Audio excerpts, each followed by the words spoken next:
Gabriel Cruz never imagined that taking a job nobody wanted would change everything. The single father and former teacher was desperate. His 9-year-old son Mateo needed heart surgery, and the teaching salary barely covered rent in their decent neighborhood. When he heard about a driver position for tech billionaire Aurora Hale, he knew why others had quit. Aurora was infamous for her impossible standards and icy detachment, living behind bulletproof glass and endless NDAs. But Gabe needed the money, and he dealt with difficult people before. What he didn't expect was how his dad jokes and persistent warmth would slowly melt the walls around the loneliest woman in Silicon Valley.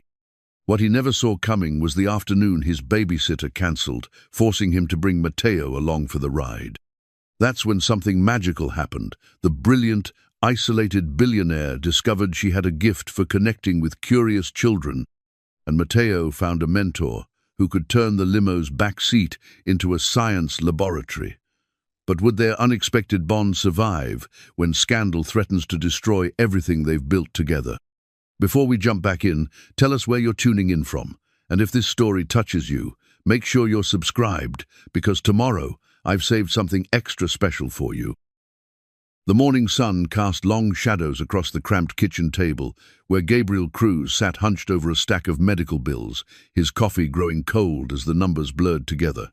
$43,000. The figure seemed to mock him from every page of specialist consultations, pre-surgical tests, the upcoming procedure that would repair his son's heart defect. His teaching salary of $38,000 a year made it feel like trying to fill an ocean with a teacup. "Dad, you're making your worry face again," came a voice from the doorway. Mateo Cruz stood there in his Iron Man pajamas, his dark hair sticking up at impossible angles, clutching a small contraption made from cardboard, aluminum foil, and what appeared to be a miniature solar panel salvaged from a broken calculator.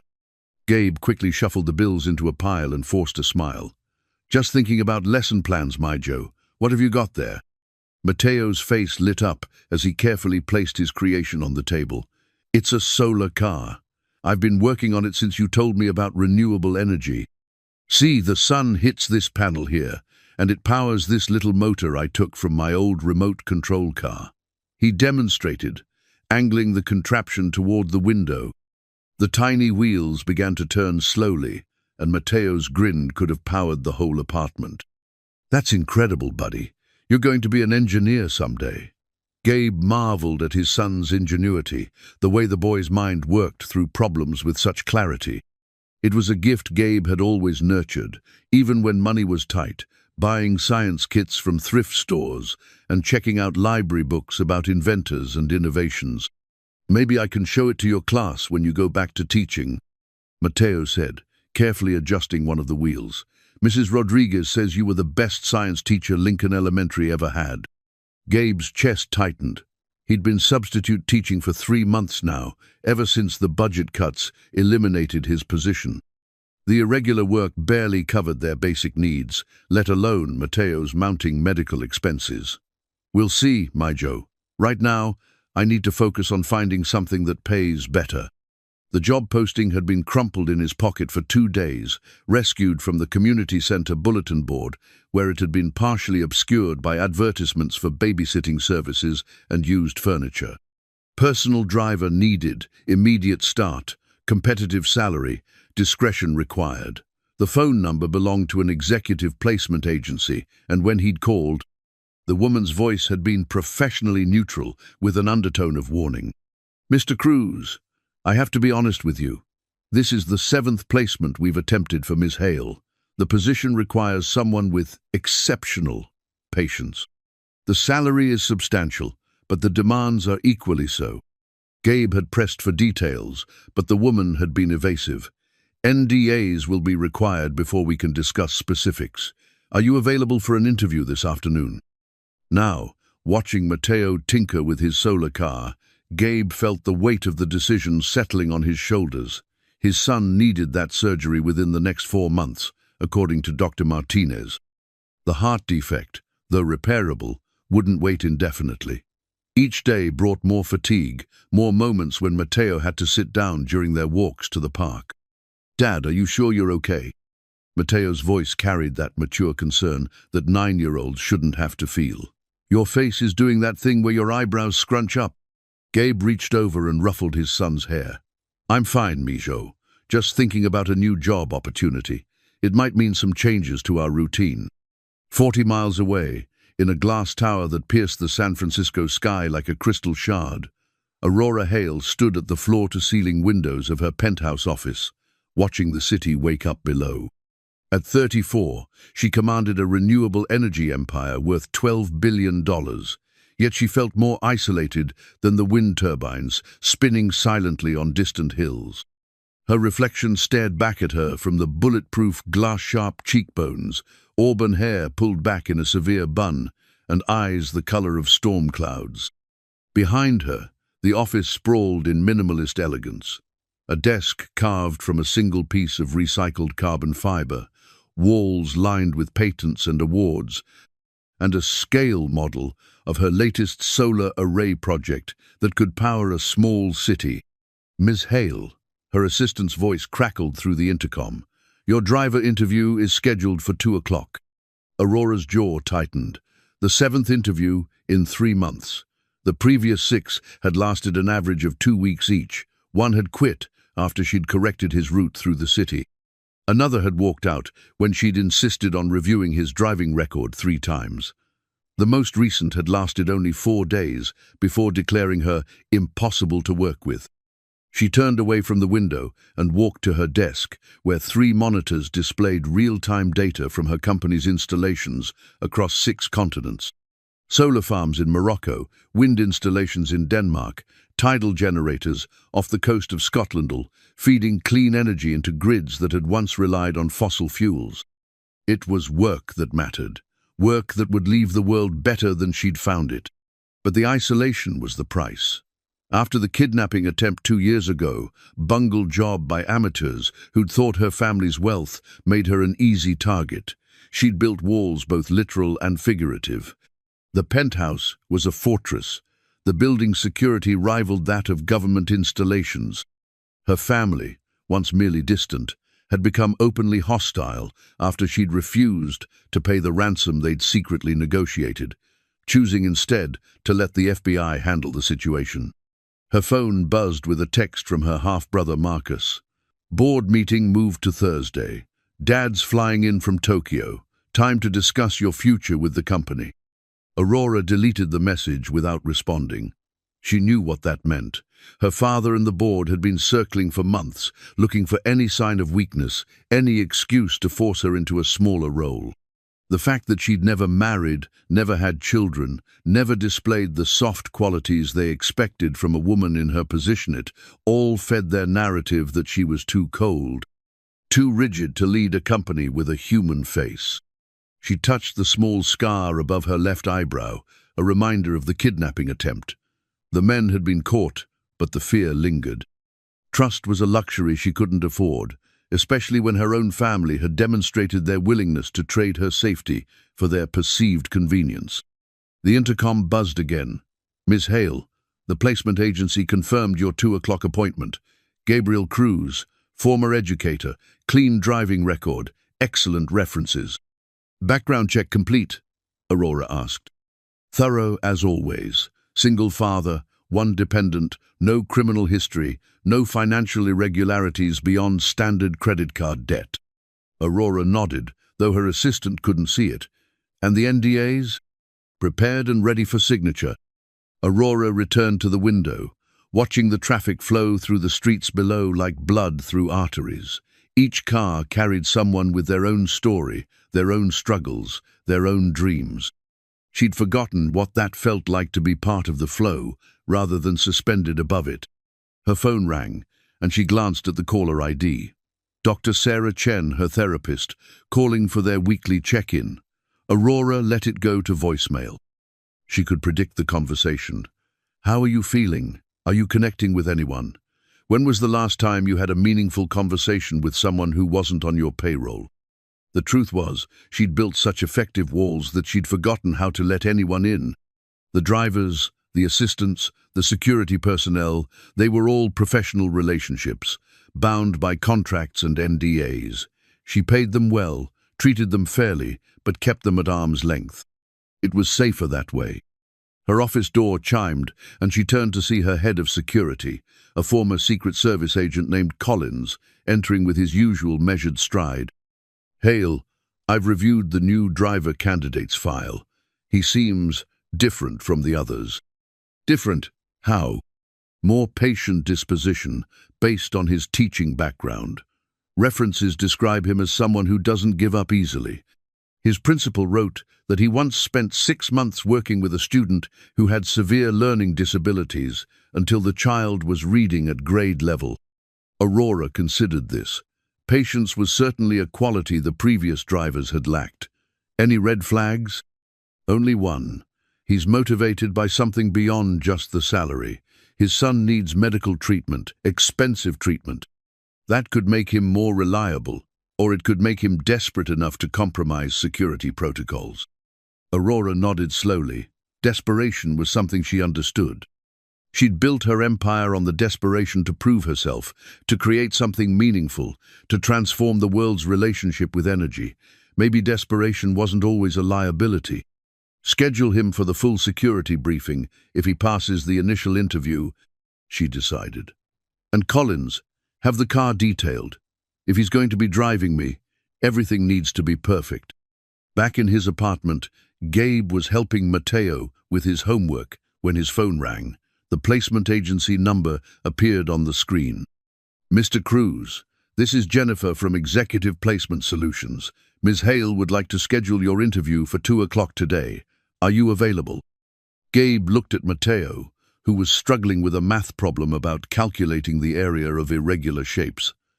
"I can be there. What should I bring?" "Just yourself and a valid driver's license." "Oh, and Mr. Cruz, this is a unique opportunity. Ms. Hale is particular about her requirements, but she's also fair. If you can meet her standards, this position could change your life."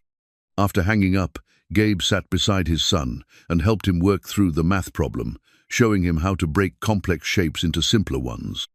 "Sometimes the hardest problems become easy when you look at them from a different angle," he explained.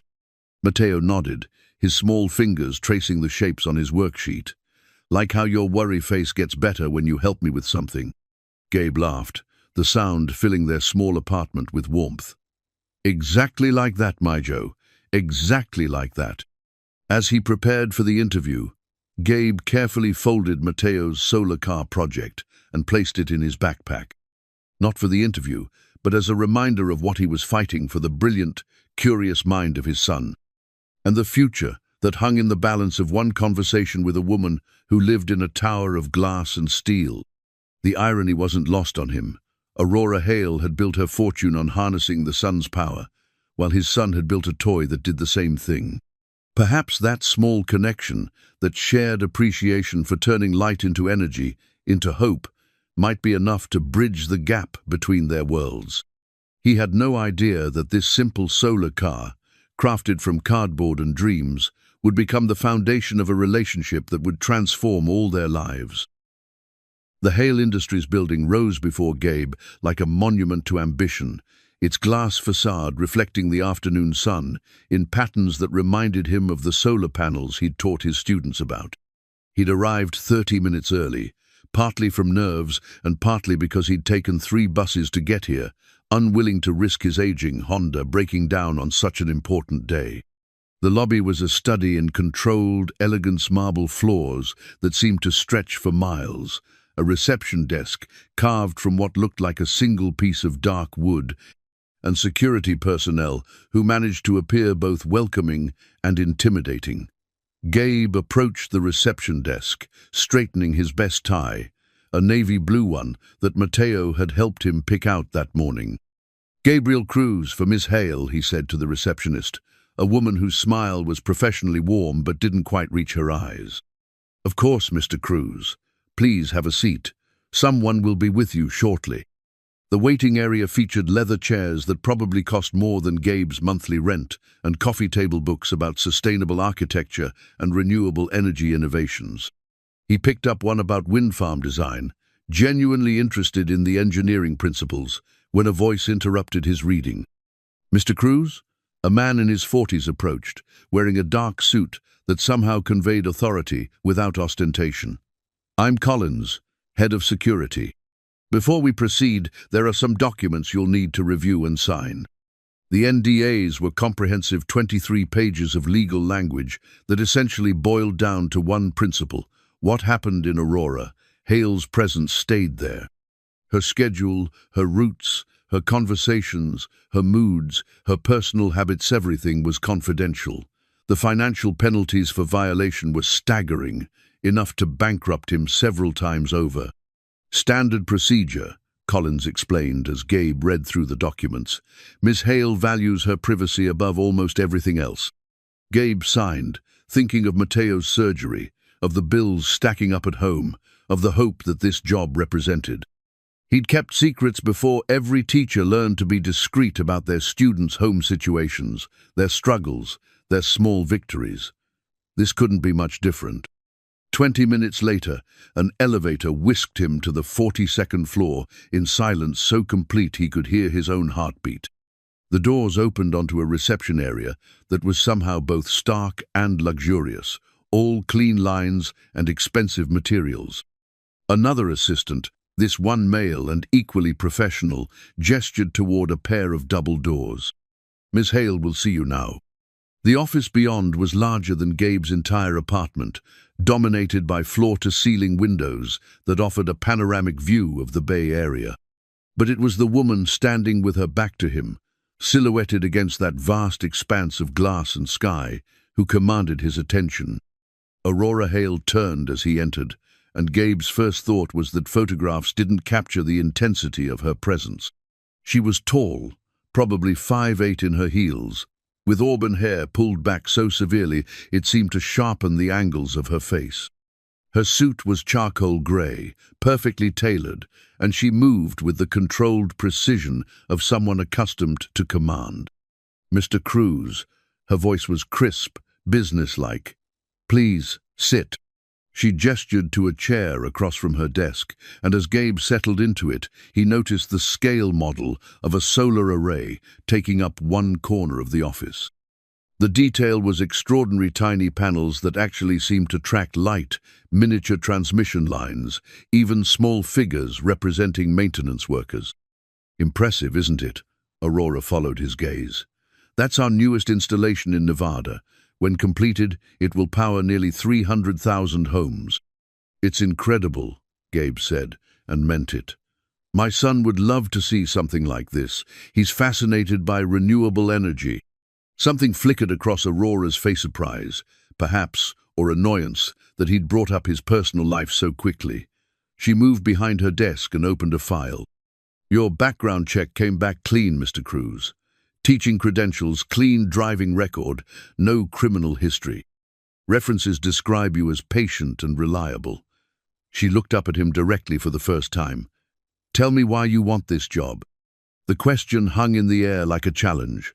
Gabe could give the safe answer: professional opportunity, career change, admiration for her company. Instead, he found himself being honest. "My son needs heart surgery. The teaching job I had was eliminated due to budget cuts, and substitute teaching doesn't pay enough to cover his medical expenses. I need this job because without it, I can't afford to save his life."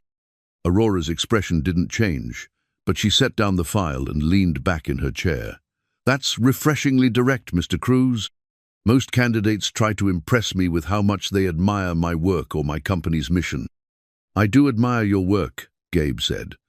"But you asked why I want the job, not why I think you're impressive." For the first time, something that might have been amusement touched the corners of Aurora's mouth. "Fair enough. Let me be equally direct. I've had 6 drivers in the past 3 months.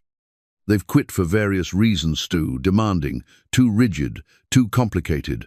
I maintain strict schedules, I expect precise routes, and I don't engage in small talk. Can you handle that?" "I've taught middle school science for 8 years, Gabe replied. "I once had a student who tried to set the classroom on fire with a magnifying glass. Another who insisted the earth was flat, despite 3 weeks of evidence to the contrary. And a class of 32 kids during a solar eclipse when half of them were convinced the world was ending. I think I can handle demanding. This time, Aurora definitely smiled, though it was gone so quickly Gabe almost missed it. The position requires availability 16 hours a day, 7 days a week. I work early, I work late, and I travel frequently. You'll need to be ready to leave at a moment's notice. I understand. I'll need to arrange childcare, but I can make it work. The car you'll be driving is armored. It weighs 8,000 pounds and handles differently than civilian vehicles. You'll need additional training. Gabe nodded. I'm a quick learner. Aurora stood and walked to the windows, her back to him again. The salary is $180,000 annually, plus health benefits that will cover your son's medical needs entirely. Gabe felt the air leave his lungs. It was more than 4 times his teaching salary, more money than he'd ever imagined making. That's very generous. It's not generosity, Mr. Cruz. It's what the job requires. I need someone who won't quit, who won't be tempted by offers from competitors or journalists, who will show up every day regardless of circumstances. She turned back to face him. The question is whether you can be that person. Looking at her standing there against the vast backdrop of the city, Gabe understood something about Aurora Hale that hadn't come through in the newspaper articles or business profiles. She wasn't just demanding, she was afraid. Afraid of being let down, afraid of trusting the wrong person, afraid of the vulnerability that came with depending on someone else. Ms. Hale, he said quietly, I've been taking care of my son on my own for 7 years. I've never missed a parent-teacher conference, a doctor's appointment, or a bedtime story. When I commit to something, I follow through. If you give me this job, I'll be here every day until you don't need me anymore. Aurora studied his face for a long moment, as if looking for cracks in his sincerity. Finally, she walked back to her desk and pulled out a business card. Collins will arrange your security training and vehicle certification. You start Monday at 6 a.m. Don't be late. As Gabe took the card, their fingers brushed briefly. Her hands were smaller than he'd expected, and cold. Thank you, he said. You won't regret this. I hope not, Mr. Cruz. I really hope not. Walking back through the lobby 20 minutes later, Gabe felt as if he were moving through a dream.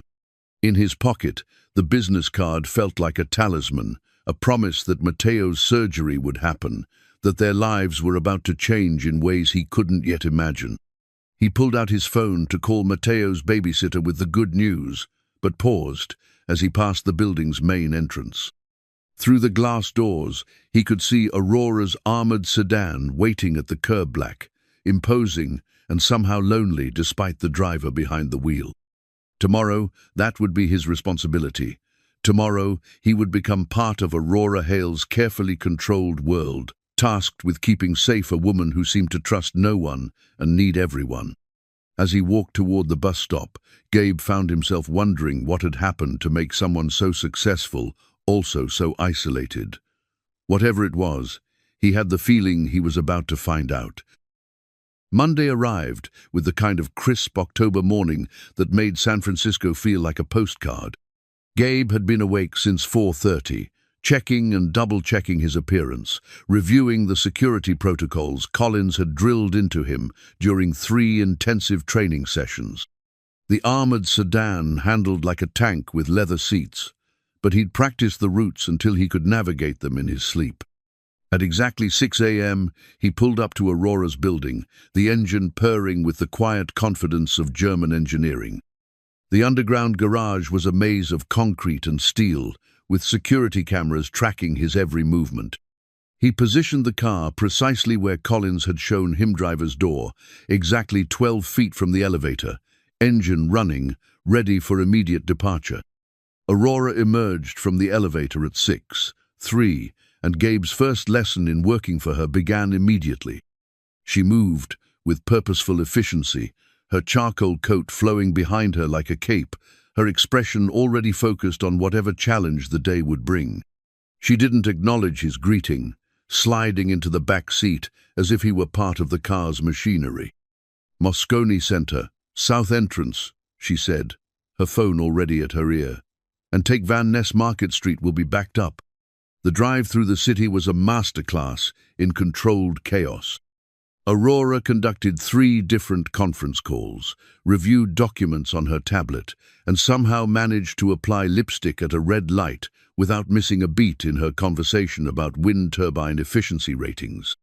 Gabe found himself oddly impressed by her ability to compartmentalize, to function at such a high level while surrounded by the mundane reality of traffic and construction. "Driver," she said as they approached the Moscone Center, and it took Gabe a moment to realize she was addressing him. "Circle the block. I'll be 20 minutes. For the next 20 minutes, Gabe drove in careful loops, observing the ebb and flow of the city, the way morning commuters moved with their own rhythms and purposes. When Aurora reappeared, she was accompanied by 2 men in expensive suits who looked like they'd rather be anywhere else. "Afternoon session moved to 4, one of them was saying as they approached the car. "Henderson's people are pushing back on the quarterly projections." "Let them push," Aurora replied, settling back into her seat. "The numbers are solid. If they want to argue with physics, that's their problem." As they drove to her next appointment, Gabe caught glimpses of Aurora in the rearview mirror. She was studying a photograph of what looked like a massive industrial facility, making notes in precise handwriting on the margins. Her concentration was absolute, but there was something else there, too, a tension in the set of her shoulders, a tightness around her eyes that spoke of pressures beyond the merely professional. The rest of the morning followed a similar pattern: efficient arrivals, precisely timed departures, Aurora treating him like a component of the car rather than a person. It wasn't personal, he realized. It was protective. Keep the walls up, keep the relationships professional, minimize the risk of disappointment or betrayal. During their lunch break, Aurora had a working meal in a private dining room. While he waited in the car, Gabe pulled out the worn photograph from his wallet. Mateo, at his last soccer game before the doctor had restricted his activities, grinning despite the exhaustion that had become increasingly visible in recent months.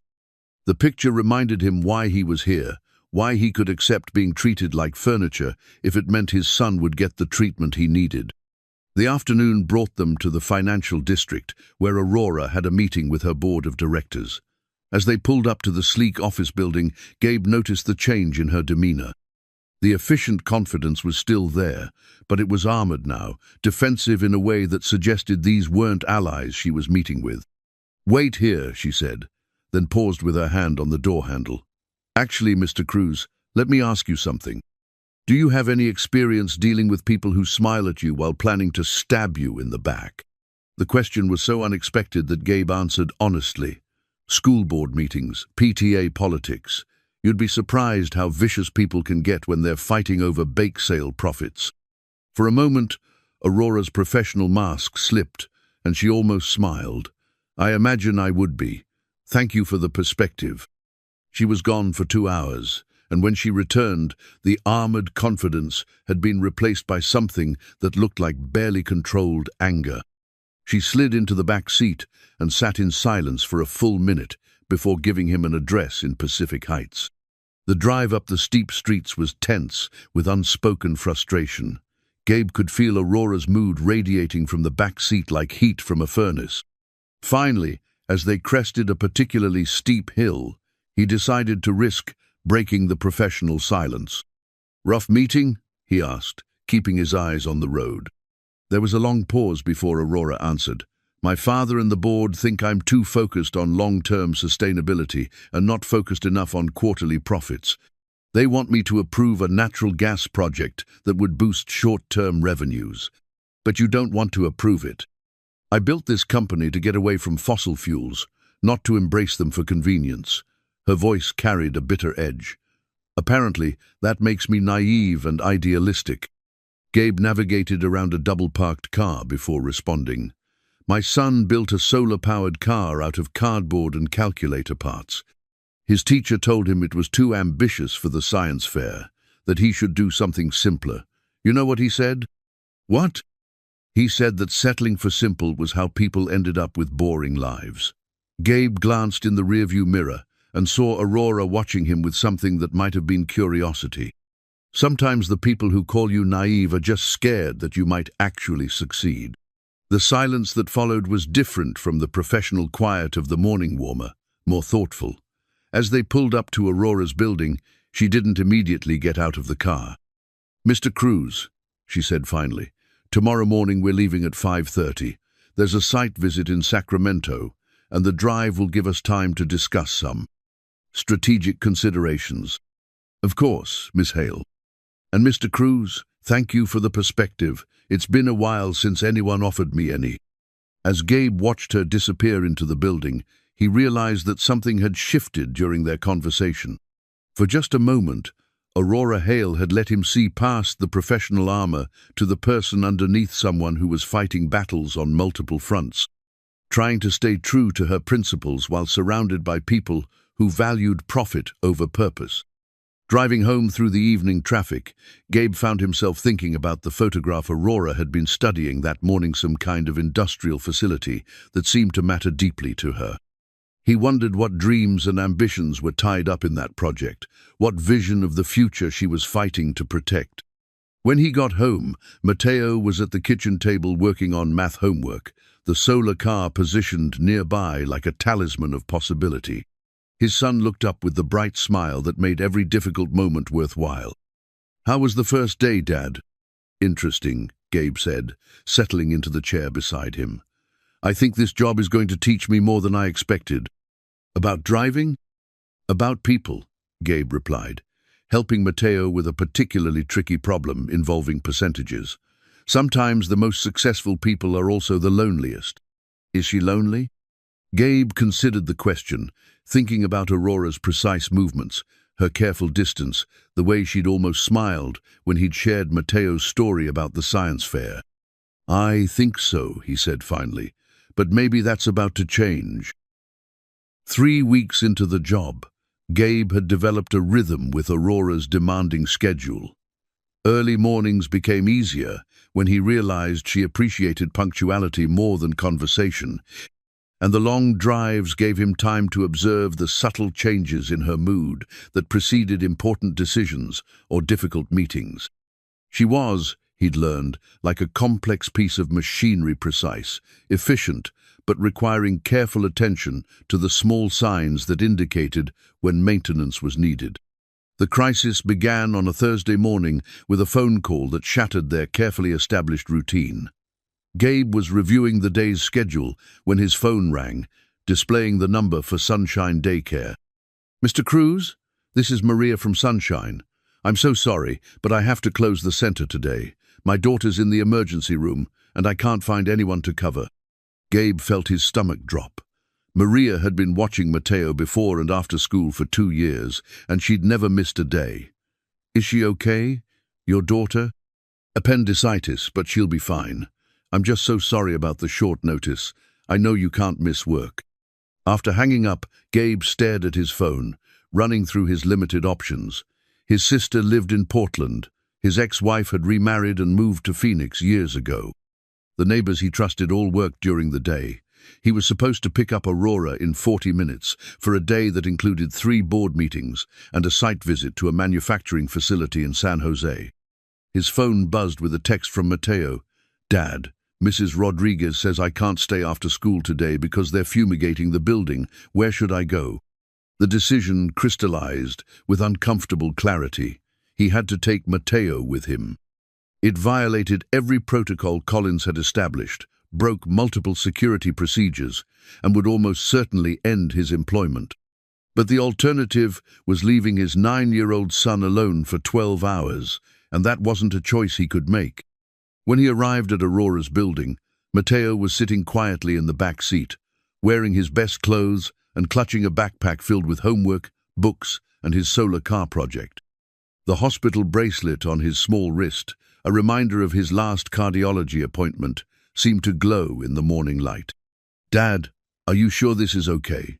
Mateo whispered as they waited for Aurora to appear.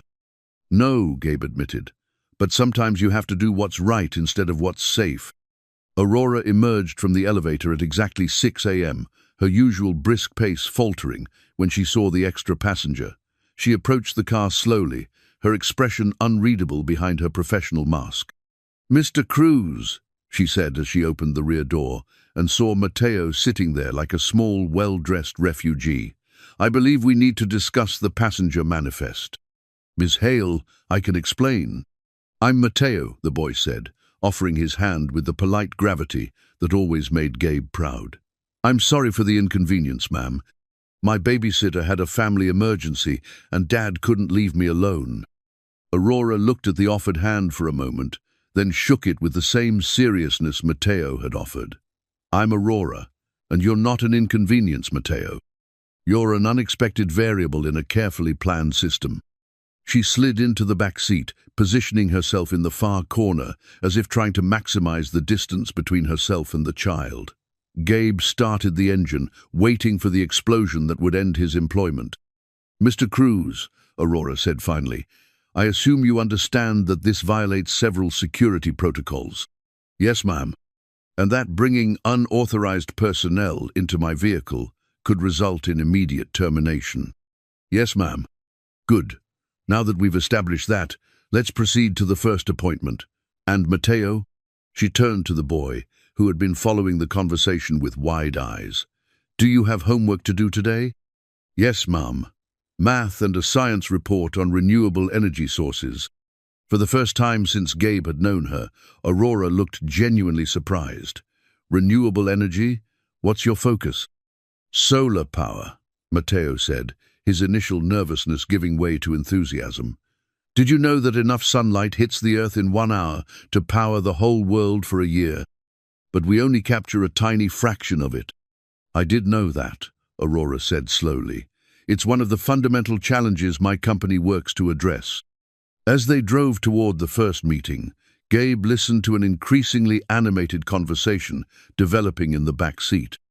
Matteo, once he realized Aurora was genuinely interested in his science report, began peppering her with questions about photovoltaic cells, energy storage, and grid integration. Aurora, to Gabe's amazement, answered each question with patience and precision, occasionally asking follow-up questions that revealed the depth of Matteo's curiosity. "Can I show you something?" Matteo asked as they waited in traffic. He carefully extracted his solar car from his backpack, placing it on the seat between them. "I built this from recycled parts. The panel is from a broken calculator, and the motor is from an old remote control car." Aurora examined the small device with the same attention she gave to billion-dollar projects. "The wiring is quite elegant," she said, "and the gear ratio you've chosen maximizes efficiency over speed. That's sophisticated thinking." "Dad taught me that efficiency is more important than flashiness," Matteo said, beaming at the praise. "Your father is a wise man," Aurora replied, glancing at Gabe in the rearview mirror with something that might have been respect. The morning's meetings took on a surreal quality. While Aurora conducted business in conference rooms and offices, Matteo sat quietly in the car working on his homework, occasionally asking Gabe questions about his math problems. During breaks, Aurora would return to the car and inevitably find herself drawn back into conversation with the boy, who seemed genuinely fascinated by her work. "Why did you decide to work with renewable energy?" Matteo asked during their lunch break. Aurora was quiet for a long moment, staring out at the parking lot where they'd stopped for sandwiches. "Because the world my generation inherited was damaged," she said finally. "I wanted to leave something better for the people who come after us." "Like me?" "Like you." The afternoon brought them to the manufacturing facility in San Jose, where Aurora was scheduled to inspect a new production line for solar panel components. As they walked through the facility, Matteo stayed close to Gabe, his eyes wide at the scale of the operation robots assembling delicate electronic components. Technicians in clean suits monitoring quality control stations, massive sheets of photovoltaic material moving through automated cutting systems. "This is where we turn silicon and sunlight into electricity," Aurora explained, addressing Matteo as seriously as she would any adult visitor. "Each panel that comes off this line will generate clean power for 25 years or more." "It's like magic," Matteo breathed, watching a robotic arm precisely place components on a panel substrate. "It's better than magic," Aurora said, It's science. Magic is temporary and unpredictable. Science is permanent and reliable. On the drive back to the city, Matteo fell asleep in the back seat, his head resting against the window, the hospital bracelet, a reminder of his fragility.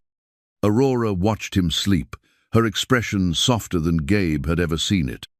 "He's remarkable," she said quietly. "How old did you say he was?" 9.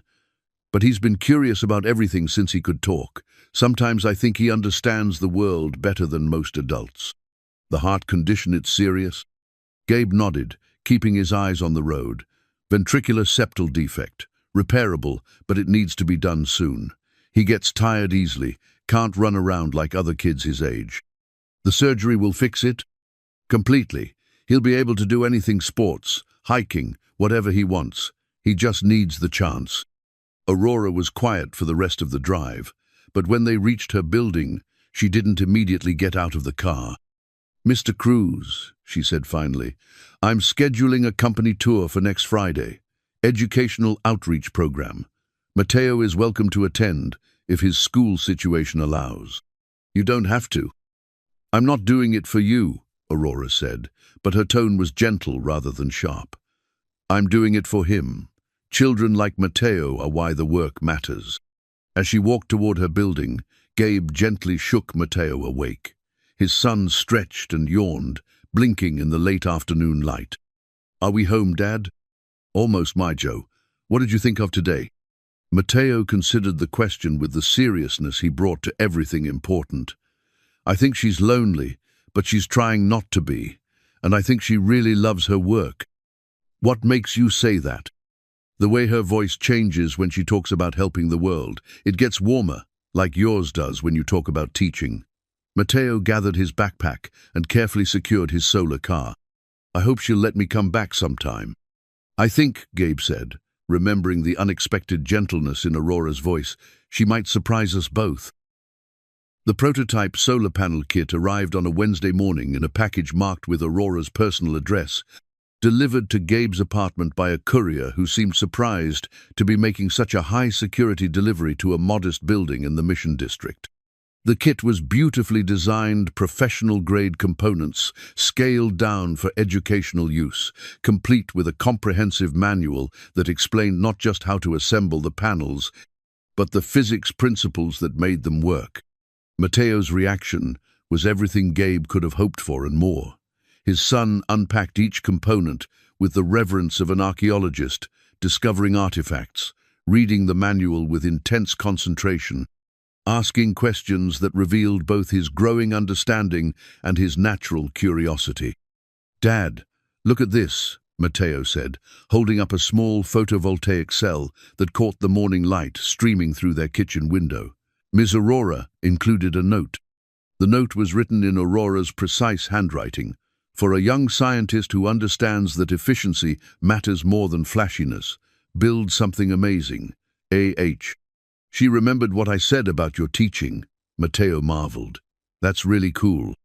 Over the following weeks, the solar panel kit became the centerpiece of their evenings together. After Gabe returned from work and Matteo finished his homework, they would spread the components across their small kitchen table and work together to understand how photons became electrons, how electrons became current, how current became power. It was, Gabe realized, the kind of hands-on learning experience he'd always dreamed of, providing in his classroom, but had never had the resources to make happen. The changes in Aurora were more subtle but equally significant. She had begun acknowledging Gabe's presence with something approaching warmth, asking about Matteo's progress with the solar kit, occasionally sharing observations about renewable energy technology that she thought might interest a 9-year-old with an engineer's curiosity. The conversations were still professional, but there were moments when her guard dropped and Gabe caught glimpses of the person behind the corporate armor. "How's the young scientist progressing?" she asked one morning as they drove to a meeting with city planners about a proposed solar installation on public buildings. "He's built 3 different configurations so far," Gabe replied. "Last night he was trying to figure out how to create a tracking system that would follow the sun throughout the day." Impressive. Most adults struggle with the concept of optimal angle adjustment. He said it was like a sunflower, always turning toward the light. Sometimes his analogies are better than the technical explanations. Aurora was quiet for a moment, and when Gabe glanced in the rearview mirror, he saw her staring out the window with an expression he couldn't quite read. "Children see things more clearly sometimes," she said finally. "They haven't learned to complicate simple truths." The city planning meeting was one of Aurora's more frustrating professional encounters. The officials were polite but skeptical, worried about costs and maintenance, unconvinced that solar installations on municipal buildings would provide sufficient return on investment. Aurora presented her case with calm precision, but Gabe could see the tension building in the set of her shoulders, the controlled intensity in her voice. "The initial investment is substantial," she acknowledged, "but the long-term savings are undeniable.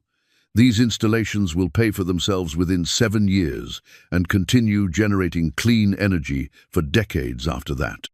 "Ms. Hale," said the city's financial officer, a man whose skepticism seemed permanently etched into his features, "we appreciate your company's commitment to environmental responsibility, but we have to think about practical concerns.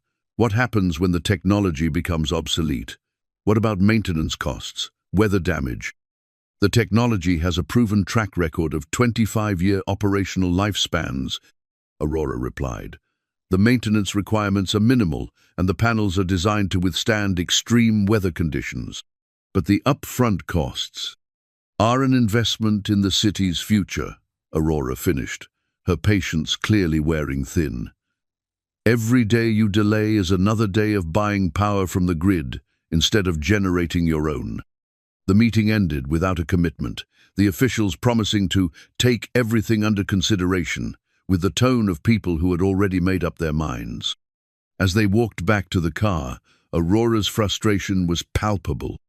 40 years of climate science, 10 years of proven solar technology, and they're still worried about the initial investment, she said, settling into the back seat with barely controlled exasperation.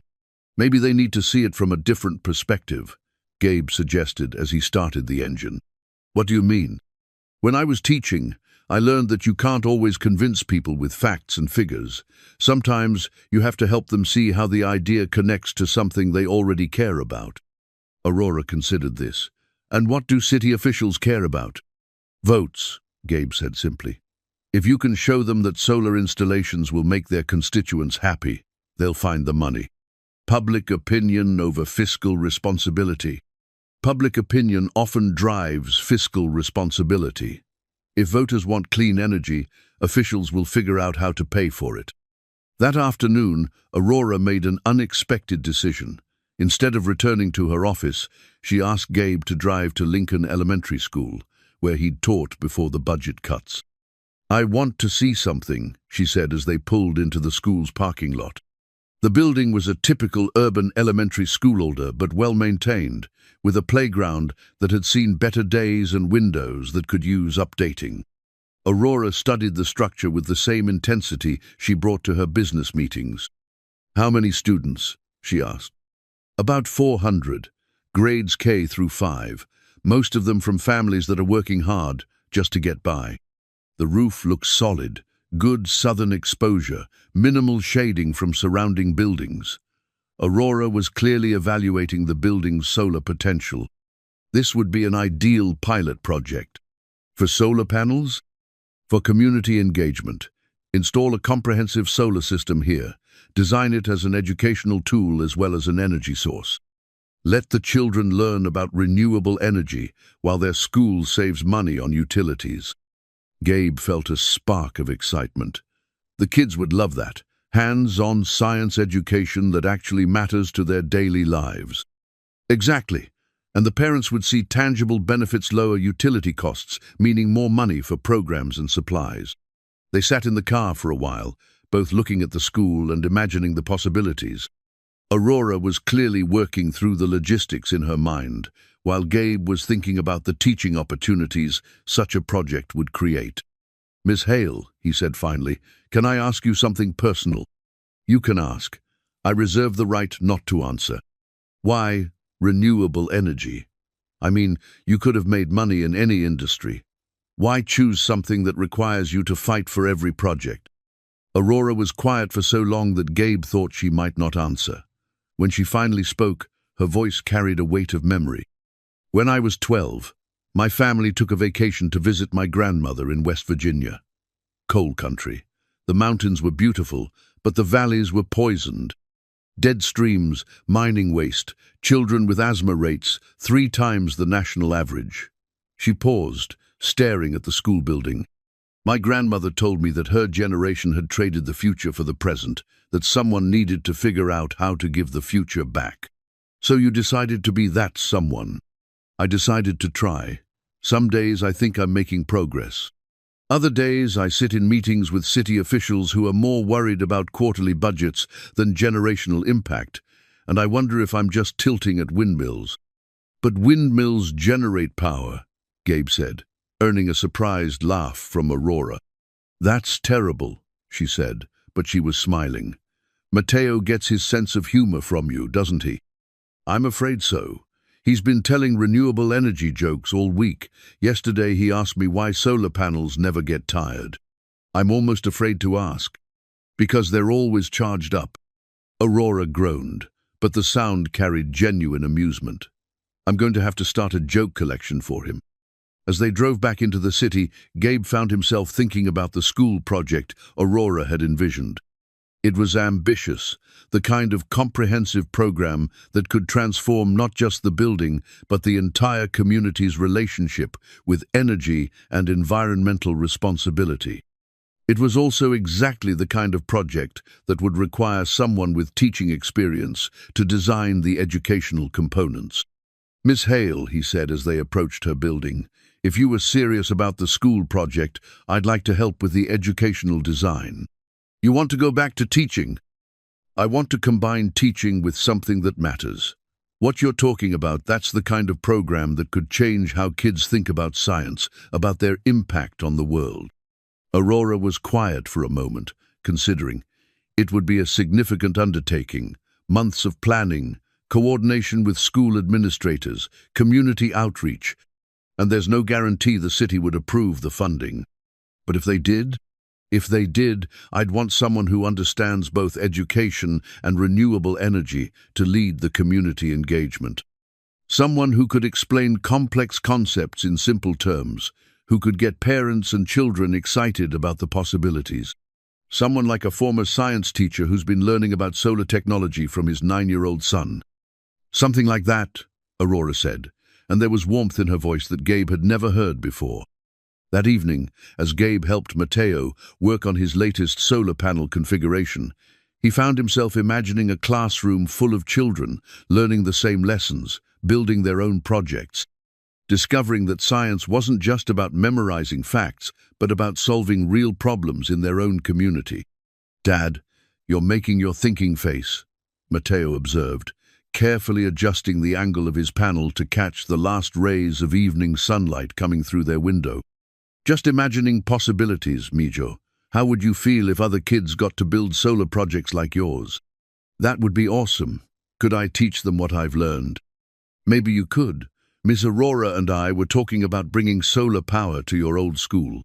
Mateo's eyes lit up with excitement. Really? The whole school could have solar panels, and we could show other kids how they work?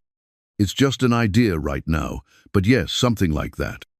Dad, that would be the coolest thing ever. Better than any science fair project. As Gabe watched his son's enthusiasm, he realized that Aurora's vision wasn't just about generating clean energy or saving money on utility bills. It was about creating connections between technology and education, between environmental responsibility and community pride, between the isolated brilliance of someone like Aurora and the natural curiosity of children like Mateo. The prototype solar panel kit sat on their kitchen table, catching the reflection of their overhead light, a bridge between the world Aurora had built and the world Gabe was raising his son to inherit. Tomorrow would bring new challenges, new meetings, new opportunities to prove that renewable energy wasn't just economically viable, but personally meaningful. For the first time since taking the job, Gabe felt like he was doing more than just driving Aurora from one appointment to another. He was helping her connect with something she'd almost forgotten: the simple joy of sharing knowledge with someone eager to learn, the satisfaction of building something together, the possibility that her work could touch individual lives in ways that quarterly reports could never measure. The invitation arrived on cream-colored cardstock so thick it felt substantial in Gabe's hands. Embossed lettering announced the Hale Industries' annual Sustainability Gala, an event that brought together environmental leaders, investors, and policymakers for what Aurora had described as strategic networking disguised as a dinner party. "Mr. Cruz," Aurora said as they drove to yet another contentious board meeting, "I'd like you to attend the gala next Friday. Professional development opportunity." Gabe almost missed the turn onto Montgomery Street. "I'm not sure I understand. Aren't I supposed to drive you there and wait in the car?" "Normally, yes. But this year I'm implementing a new community outreach initiative. I want you there as my education consultant to discuss the school solar project with potential sponsors." Education consultant? You have teaching credentials, field experience, and hands-on knowledge of renewable energy systems. That makes you more qualified than most of the consultants who charge $500 an hour to tell me what I already know. The gala was being held at the Legion of Honor Museum, with its commanding view of the Golden Gate Bridge and the Pacific beyond. As they pulled up to the valet station, Gabe caught sight of Aurora emerging from the building's main entrance, and for a moment he didn't recognize her. Gone was the severe business attire, replaced by an elegant navy dress that somehow managed to be both sophisticated and approachable. Her hair was styled in soft waves rather than the usual severe bun, and she moved with a confidence that seemed less armored, more natural. She looked, Gabe realized, like someone who was comfortable in her own skin rather than constantly defending it. "Wow," Mateo said from the back seat, where he'd been reading quietly. "Miss Aurora looks really pretty." She did indeed, but more than that, she looked happy, genuinely pleased, rather than professionally satisfied. As she approached the car, Gabe noticed she was carrying a small wrapped package. "Good evening, Mateo," she said as she settled into the back seat. "I brought you something." The package contained a book, Solar Energy for Young Scientists, along with a small device that looked like a miniature weather station. "It measures solar irradiance, temperature, and humidity," Aurora explained. "I thought you might want to collect data on how weather conditions affect your solar car's performance." Mateo's excitement was infectious. "This is so cool. I can make charts and graphs like a real scientist." "You are a real scientist," Aurora said firmly. "You make hypotheses, conduct experiments, and analyze results. That's what scientists do." During the drive to the gala, Aurora coached Gabe on the evening's dynamics. The key sponsors will be the Patterson Foundation. They fund educational initiatives, and Meridian Ventures, which invests in sustainable technology with social impact components. Both groups care more about community engagement than pure profit margins. What should I emphasize? The human element. These people can read financial projections and environmental impact studies anywhere.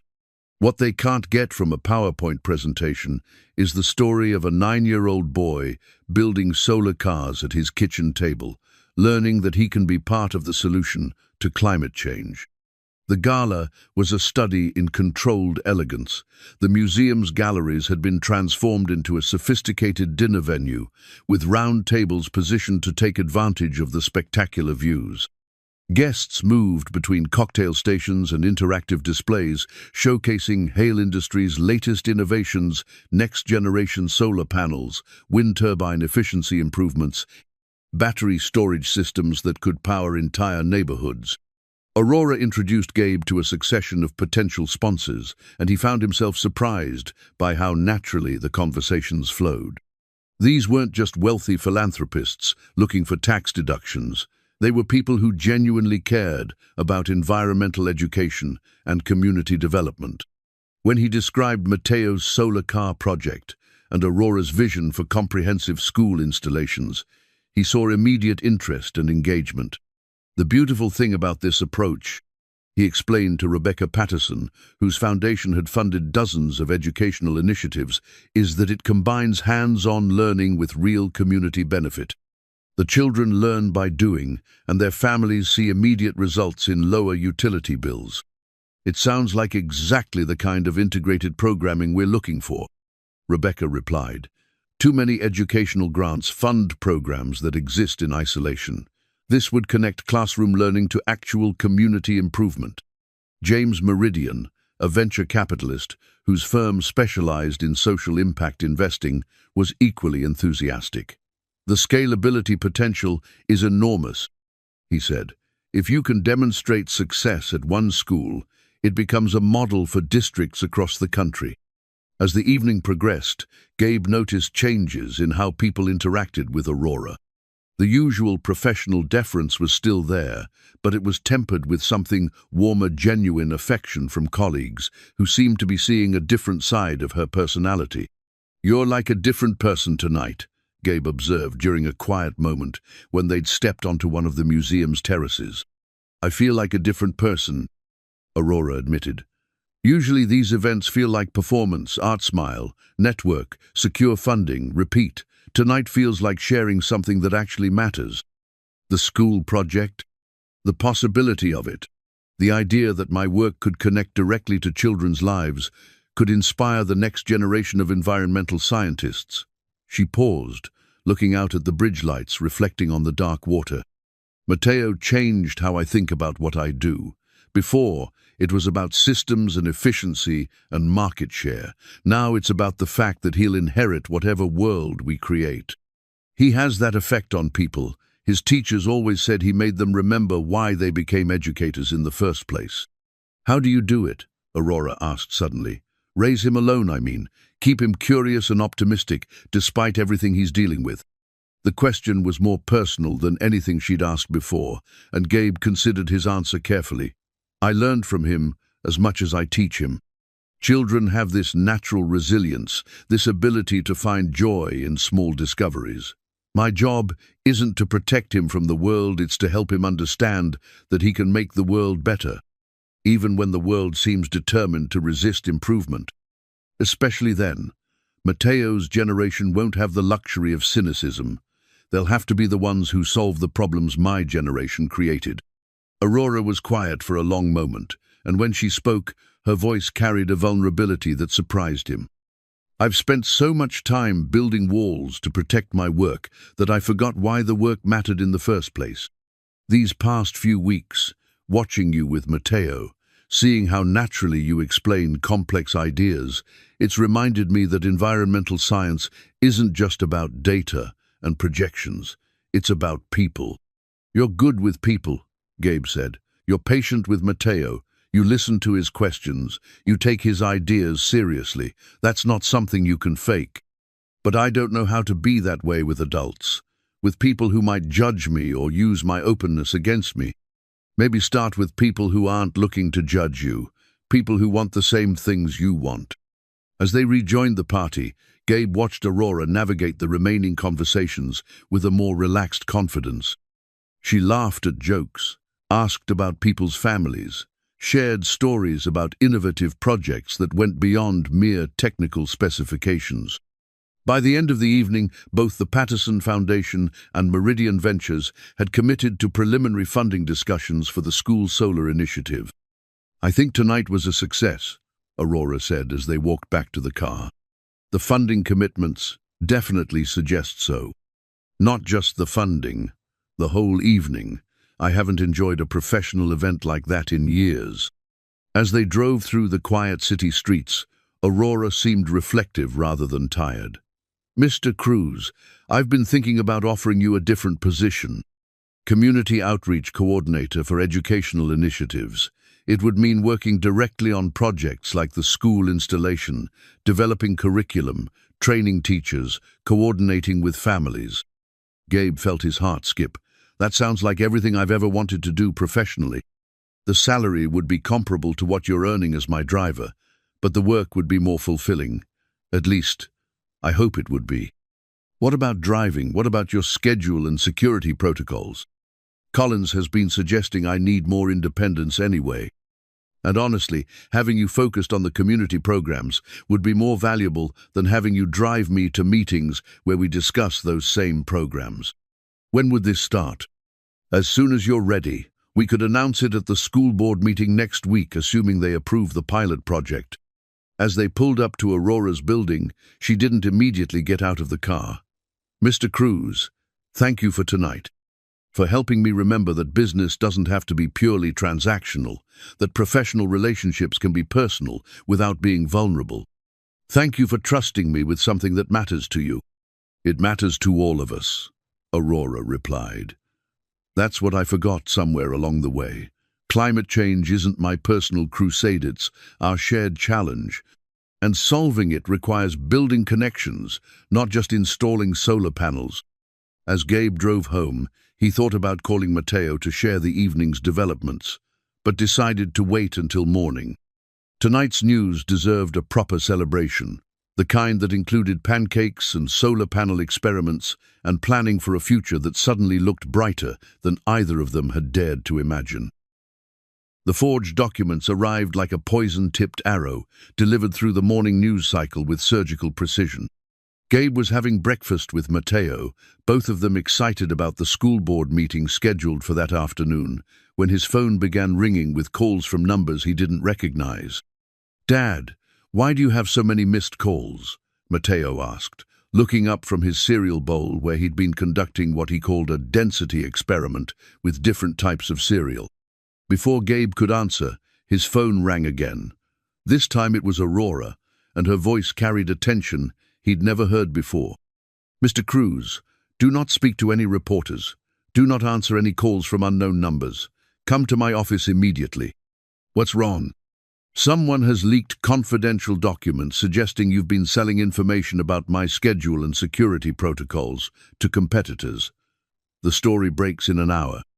The drive to Aurora's building felt surreal, like traveling through a landscape that had suddenly become foreign and hostile. Photographers were already gathering outside the Hale Industries building, and Gabe had to circle the block twice before Collins could arrange secure entrance through the underground garage. Aurora's office had been transformed into a crisis management center. Lawyers, public relations specialists, and security personnel filled the space, their urgent conversations creating a buzz of anxiety that seemed to vibrate in the air itself. Aurora stood at the windows, her back rigid with controlled fury, while her half-brother Marcus occupied her desk chair like a conquering general. "Gabriel," Aurora said without turning around, "I need you to see something." Collins handed him a tablet displaying what appeared to be bank statements, email correspondence, and internal Hale Industries documents bearing his electronic signature. According to the fabricated evidence, Gabe had been systematically providing Aurora's competitors with detailed information about her meetings, travel plans, and business strategies in exchange for payments totaling nearly $50,000. "This is completely fake," Gabe said, his voice barely steady. "I've never seen these documents before. I don't even have access to half this information." "We know that," Aurora replied, finally turning to face him. "But the evidence is sophisticated enough to convince anyone who doesn't know you personally." Marcus looked up from the desk with an expression of barely concealed satisfaction. "The question is whether we can contain the damage before it destroys Aurora's credibility with the board." "The damage to my credibility?" Aurora's voice could have cut glass. "Gabriel's reputation is being destroyed by fabricated evidence. That seems like the more immediate concern." "Aurora, you have to think strategically here," Marcus continued. "The board already questions your judgment about personnel decisions. This incident will confirm their worst fears about your inability to maintain proper security protocols." "Their worst fears," Aurora repeated slowly, "or their best hopes?" The room went quiet, and Gabe felt the undercurrents of family politics swirling around him like a dangerous tide. He was beginning to understand that his situation was merely a weapon in a larger battle for control of Aurora's company. "Ms. Hale," said one of the lawyers, a sharp-faced woman whose voice carried the authority of expensive education, "we need to discuss your options. If you distance yourself from Mr. Cruz immediately, We can frame this as a security breach that you discovered and reported. It protects your position while containing the scandal.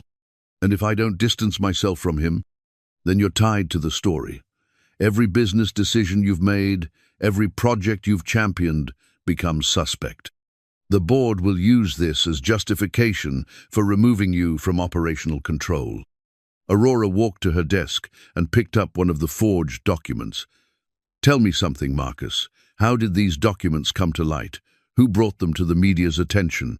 Anonymous tip, apparently. Someone with access to both internal systems and external financial records. Someone with the technical expertise to forge electronic signatures and create convincing bank statements? Aurora, what are you suggesting? I'm suggesting that whoever did this had to know enough about our security protocols to make the forgeries believable, enough about Gabriel's personal situation to make the motive credible, and enough about media timing to maximize damage to my position before the board meeting next week.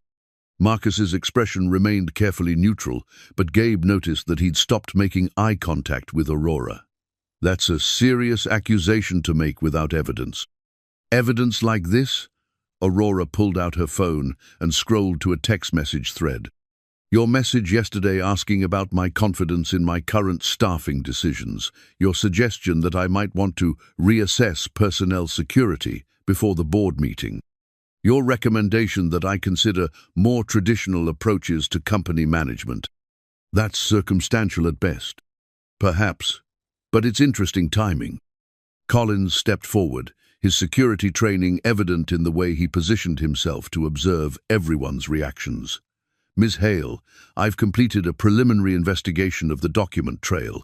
The forgeries are sophisticated, but they contain anomalies that suggest inside knowledge of our systems combined with external technical resources. What kind of anomalies?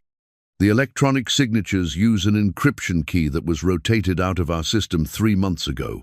Only someone with archived access would have been able to replicate it. Aurora turned to Marcus with an expression that could have melted steel. Marcus, didn't you insist on maintaining archived access to all company systems when we updated our security protocols last quarter? That's standard practice for board oversight. For oversight, not for corporate sabotage. The confrontation was interrupted by Gabe's phone ringing. When he glanced at the screen, his blood went cold. Mateo's school was calling. I have to take this, he said, stepping away from the group. Mr. Cruz, the school secretary's voice was apologetic but firm. I'm sorry to bother you, but we have reporters here asking about Mateo. The principal thought you should know. Reporters? At the school? They're asking about your relationship with Ms. Hale, about whether Mateo has been to her office or her facility tours. We haven't said anything, but we can't keep them off public property. Gabe felt the world tilt on its axis. It was one thing for his own reputation to be destroyed, but involving Mateo crossed a line that made him physically sick. Can you keep him inside until I get there? Of course. But Mr. Cruz, you should know that some of the other parents are asking questions too. They're concerned about whether Mateo's association with this situation might affect the school. After hanging up, Gabe turned back to the room full of lawyers and executives, all of whom were watching him with expressions ranging from sympathy to calculation. They're going after my son, he said quietly. Reporters at his school, questioning whether he's some kind of security risk. Aurora's composure finally cracked. That's unconscionable. He's 9 years old. But it's effective, Marcus observed. Nothing motivates a parent like threats to their child's well-being. The callousness of the statement hung in the air like toxic gas. Aurora stared at her half-brother with an expression that Gabe had never seen before, not anger, but something colder and more dangerous. Everyone out, Aurora said quietly, except Gabriel and Collins. Aurora, we need to make a decision, Marcus began. Everyone, out. Now. When the room had cleared, Aurora walked to her safe and retrieved a small recording device. Gabriel, I want you to understand something. This attack on you and Mateo isn't random. It's a coordinated effort to remove me from operational control of this company. But why target us? Because you represent everything my family and the board find threatening about my leadership. You're a reminder that I value people over profit, that I make decisions based on personal conviction rather than purely financial considerations. She activated the recording device. This conversation needs to be documented. What are you thinking? I'm thinking that Marcus made a mistake. He's so focused on removing me that he's committed several federal crimes in the process. Fraud, computer intrusion, possibly conspiracy charges. Collins nodded grimly. The evidence trail is becoming clearer, but prosecuting will require Ms. Hale to take a very public stand against her own family. And it will require Gabriel to remain in the public eye while we build the case, Aurora added. Which means more media attention, more scrutiny of Mateo, more pressure on both of you.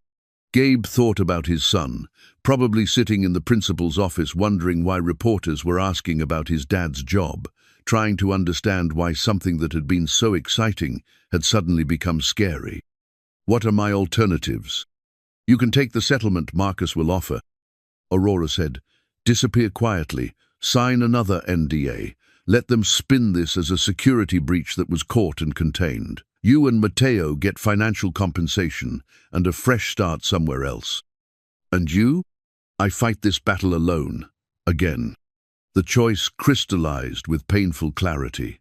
Gabe could protect his son by accepting defeat, or he could stand beside Aurora and risk everything in a fight that might destroy them both. Ms. Hale, he said finally, I need to pick up Mateo from school. But after that, I want to hear your plan for proving these documents are forgeries. Even if it means more media attention, more pressure on Mateo. Especially then, if we run now, Marcus wins, and people like him always find new targets. Aurora smiled for the first time since the crisis began. Collins, cancel my afternoon meetings. We have evidence to gather and a case to build. And Gabriel, she added as he prepared to leave. Bring Mateo here after school. It's safer than your apartment, and he might enjoy seeing how we're going to use technology to catch the people who tried to hurt us. As Gabe drove through the city toward Mateo's school, he realized that the comfortable routine they'd built over the past months was over. Whatever came next would test not just his relationship with Aurora, but his ability to protect his son while fighting for something larger than their own security. The forged documents had been meant to divide them. Instead, they had revealed the true battle lines and forced everyone to choose sides. Now it was time to discover what they were made of when everything was at stake. The security footage from Aurora's sedan became their lifeline, a digital thread that would either prove Gabe's innocence or confirm his guilt in the eyes of the world. Collins had discovered that the car's internal surveillance system captured not just the cabin conversations, but also recorded whenever Gabe accessed the vehicle's integrated communication systems that the forged evidence claimed he'd used to transmit confidential information. Every phone call, every email, every data transfer is time-stamped and encrypted, Collins explained as they reviewed the footage in Aurora's office. If Gabriel had been transmitting information through the car's systems, we'd have a record of it. Mateo sat quietly in the corner, working on his homework, while the adults dissected the evidence that would determine their future. He'd taken the reporters and the accusations with the resilience that children sometimes display when their world turns upside down. But Gabe could see the strain in the careful way his son colored inside the lines, in the precision with which he stacked his completed worksheets. The problem, Aurora said, studying the forensic analysis on her tablet, is that absence of evidence isn't the same as evidence of innocence. We can prove Gabriel didn't use the car's systems to transmit information, but we can't prove he didn't use other methods. But we can prove that the documents are forgeries, Collins added. The electronic signatures use authentication protocols that were changed after the dates on the documents. It's technically impossible for Gabriel to have signed these files when they claim he did. Aurora's phone buzzed with an urgent message. Dr. Martinez's office. Mateo's surgery has been moved up to Friday. Gabe felt his stomach drop. Why? What's wrong? His last cardiac workup showed some irregularities. Nothing immediately dangerous, but Dr. Martinez wants to proceed with the repair sooner rather than later. Mateo looked up from his homework, his 9-year-old mind processing the implications with devastating clarity. Am I getting sicker? No, Mijo, Gabe said, moving to kneel beside his son's chair. The doctors just want to fix your heart before you have any problems. It's actually good news. It means the surgery is going to happen. But what about all the reporters and the stories about Dad? Mateo's voice was small but steady. What if they follow us to the hospital? The question hit Gabe like a physical blow. In his focus on clearing his name and supporting Aurora's fight against her family, he'd lost sight of the most important consideration: his son's need for privacy and peace during the most frightening experience of his young life. Aurora stood and walked to the windows, her silhouette sharp against the afternoon sky. Gabriel, I want you to take a leave of absence, focus entirely on Mateo's surgery and recovery. Let me handle the legal battle. You can't fight this alone. I've been fighting alone my entire career. This is just another boardroom battle with higher stakes. No, Gabe said firmly, this is different. This time you have allies who care about the outcome for personal reasons, not just professional ones. Collins cleared his throat diplomatically. If I may suggest a compromise, we proceed with gathering evidence and building the legal case, but we do it quietly. No press conferences, no public statements until after Mateo's surgery. Let Marcus think he's winning while we prepare our response. Aurora turned back to the room. Marcus is calling an emergency board meeting for Thursday. He's going to use this scandal to force a vote of no confidence in my leadership. And if the board sides with him, then I lose operational control of the company I built. Marcus becomes CEO, and the renewable energy initiatives get scaled back in favor of more financially prudent projects. Mateo had been following the conversation with the intense focus he brought to everything that mattered. Ms. Aurora, he said quietly, can I ask you something? Of course. If you lose your company, will you still be able to help other kids learn about solar energy? The question hung in the air like a challenge to everyone's priorities. Aurora walked over to Mateo's chair and knelt down so they were at eye level. What do you think? She asked. Do you think learning about renewable energy requires a big company and fancy equipment?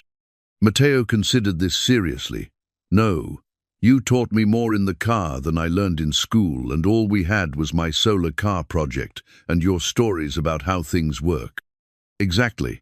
The most important work helping people understand that they can be part of the solution that doesn't require corporate titles or board approval. But you could help more people if you kept your company right. Probably. But sometimes you have to choose between doing what's safe and doing what's right. Dad always says that doing what's right is more important than doing what's easy. Aurora glanced at Gabe with something that looked like admiration. Your father is a wise man. The evening brought an unexpected visitor. Rebecca Patterson from the Education Foundation appeared at Aurora's office with a briefcase full of documents and a determination that surprised everyone. I've been following the news coverage, she said without preamble. The accusations against Gabriel, the questions about your judgment, the timing of everything relative to our funding discussions. Rebecca, I understand if the foundation needs to reconsider, Aurora began. Actually, I'm here to accelerate our timeline. The Patterson Foundation is prepared to fully fund the school's solar project, regardless of the outcome of your current legal situation. The announcement stunned everyone into silence. Finally, Gabe found his voice. But the scandal, the questions about my background, are exactly why we're moving forward, Rebecca replied. I've spent 30 years in educational philanthropy, Gabriel. I've learned to recognize the difference between actual security risks and manufactured controversies. This has all the hallmarks of corporate sabotage. She opened her briefcase and pulled out a funding agreement. $50,000 for the pilot installation at Lincoln Elementary, with an option for additional funding based on results. The money is contingent on Gabriel serving as community outreach coordinator, working directly with students and families. You want me to take the position despite the accusations? I want you to take the position because of how you've handled the accusations. Anyone can look good when things are going well. Character shows when everything falls apart. Aurora studied the contract with the focused intensity she brought to all important documents. This is incredibly generous, Rebecca, but it also makes you a target. Marcus and his allies won't hesitate to attack the Foundation if they think it will help their case. Let them try. The Patterson Foundation has been supporting educational innovation for 40 years. We don't change our mission based on boardroom politics. As they reviewed the funding details, Matteo raised his hand like he was in school. "Ms. Patterson, can I ask you something?" "Of course." "If Dad becomes the community outreach coordinator, does that mean other kids will get to build solar cars like mine?" "That's exactly what it means. Your dad will teach them the same things he taught you about renewable energy and scientific thinking." Matteo's smile was radiant. "That's the coolest job ever." That night, as they prepared to leave Aurora's office, Gabe felt the weight of the next few days settling on his shoulders. Matteo's surgery on Friday would determine his son's physical future, while Thursday's board meeting would determine Aurora's professional fate. The convergence of timing felt both coincidental and inevitable. "Miss Hale," he said as they waited for the elevator, "whatever happens on Thursday, I want you to know that these past months have been the most meaningful work I've ever done. Even with the corporate sabotage and media scandal, especially because of that. You've shown me what it looks like to fight for something important, even when the odds are stacked against you." Aurora was quiet for a moment, watching Matteo organize his backpack with the methodical care he brought to all his projects. "Gabriel, can I ask you something personal?" "Sure." "Are you afraid about Friday about the surgery?" Gabe considered lying, offering false confidence for Matteo's sake. Instead, he chose honesty. "Terrified. But not about the surgery itself. Dr. Martinez is excellent, and the procedure has a high success rate. I'm afraid about everything else. About whether I'm making the right choices, whether I'm protecting Matteo or putting him at risk." "You're protecting him," Aurora said with quiet certainty. "You're showing him that some things are worth fighting for, that integrity matters more than convenience. Those are lessons that will serve him his entire life." As the elevator carried them down to the parking garage, Gabe reflected on how completely their lives had changed since that first morning when he'd arrived precisely at 6 a.m. to drive Aurora to her meetings. What had begun as a desperate attempt to pay for his son's medical care had become something much larger, a fight for the kind of world they wanted Matteo to inherit. Tomorrow would bring new challenges, new evidence to review, new strategies to develop. But tonight, they were simply three people who had found each other in the midst of a storm, each offering the others something they'd been missing. Aurora had found family, Gabe had found purpose, and Matteo had found a mentor who saw his potential and celebrated his curiosity. The security footage would either save them or condemn them. The board meeting would either vindicate Aurora's leadership or end her control of the company she'd built from nothing. But regardless of those outcomes, they had already won something more valuable than corporate titles or legal victories. They had proven that trust and loyalty weren't luxuries in a competitive world, but necessities for building anything worth fighting for. As they drove through the quiet city streets toward home, Matteo fell asleep in the back seat, his small hand still clutching the solar panel kit that had started everything. In the rearview mirror, Gabe could see Aurora watching the sleeping boy with an expression of fierce protectiveness that reminded him that some bonds transcend professional relationships or family obligations. Tomorrow would test everything they had built together. But tonight, they were exactly where they needed to be, moving forward, through the darkness, powered by hope and guided by the conviction that the best days of their lives weren't behind them, but waiting just ahead, on the other side of whatever challenges Friday would bring. Aurora's resignation letter sat on her desk like a loaded weapon, each word carefully chosen to inflict maximum damage on the board members who had orchestrated her downfall. The document represented months of frustration, years of fighting for environmental initiatives that were constantly questioned and undermined, and the final recognition that some battles could only be won by walking away. "Ms. Hale," Collins said quietly as he reviewed the security footage one final time, We have everything we need to prove the documents were forged. The timestamp analysis, the signature authentication failures, the communication logs showing Gabriel never accessed confidential systems. And how long will it take to present that evidence in a way that clears his name publicly? Weeks, possibly months. Legal proceedings move slowly, and Marcus has already shaped the media narrative. Aurora picked up the resignation letter, feeling its weight like a physical thing. But if I resign immediately, taking full responsibility for the security breach, Gabriel becomes a victim rather than a perpetrator. The media attention shifts to corporate governance failures instead of personal betrayal. The board meeting was scheduled to begin in 20 minutes. Through her office windows, Aurora could see the members, arriving powerful men and women whose primary concern was protecting their investments rather than advancing renewable energy technology. Her father was among them, flown in from Tokyo specifically for this confrontation, his disappointment in her unconventional leadership style evident in every carefully worded email over the past year. There's another consideration, Collins added. If you resign under these circumstances, you forfeit your rights to the company's intellectual property. The patents, the technology developments, the research initiatives, everything becomes Marcus's to control or abandon. But the school project gets funded regardless, thanks to the Patterson Foundation, and Gabriel gets to do the work he was meant to do. Aurora's phone buzzed with a text from Gabe. Matteo in pre-op, surgery starting soon. Thank you for everything. The message crystallized her decision with painful clarity. While she was fighting a boardroom battle over corporate control, Gabe was facing something infinitely more important: his son's medical procedure and recovery. The contrast made her corporate troubles feel simultaneously urgent and trivial. A soft knock interrupted her thoughts.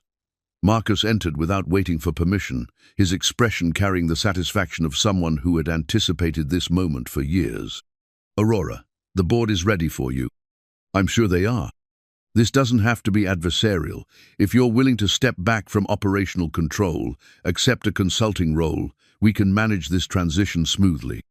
Aurora studied her half-brother's face, looking for any trace of the person she'd once thought she knew. Tell me something, Marcus. Was Gabriel always the target, or was he just convenient? I don't know what you mean. The timing, the sophistication of the forgeries, the way the story broke just before the board meeting. Either you've been planning this for months, or you have remarkably good luck. Marcus's careful neutrality slipped slightly. Aurora, you've always been too trusting, too willing to believe that everyone shares your idealistic motivations. Gabriel Cruz is a single father with massive financial pressures. The idea that he might compromise security for money isn't exactly far-fetched. Except that he didn't. The evidence proves that conclusively. Evidence that will take months to present and years to fully vindicate him. By then, the damage to the company's reputation will be irreversible. Aurora stood and walked to her safe, removing the resignation letter, along with another documenter, comprehensive analysis of the forged evidence prepared by Collins and an outside cybersecurity firm. You're right about one thing, she said. This situation has damaged the company's reputation, but not in the way you think. The boardroom felt like a tribunal, with Aurora's father presiding from the head of a table that seemed designed to emphasize hierarchy and intimidation. The other members, investment bankers, technology executives, energy industry veterans, regarded her with expressions ranging from disappointment to barely concealed hostility. Aurora, her father began, his voice carrying the formal distance that had characterized their relationship since childhood. We're here to discuss the security breach involving your personal driver and the implications for company governance. Actually, Aurora replied, placing both documents on the table, we're here to discuss corporate sabotage and my response to it. The room went silent, except for the soft hum of climate control systems. Aurora activated the wall-mounted display and began presenting the forensic analysis that proved the documents were sophisticated forgeries. The electronic signatures use authentication protocols that were changed 3 months ago, she explained, her voice steady despite the magnitude of what she was alleging. The financial records reference account numbers that were never assigned to Gabriel Cruz.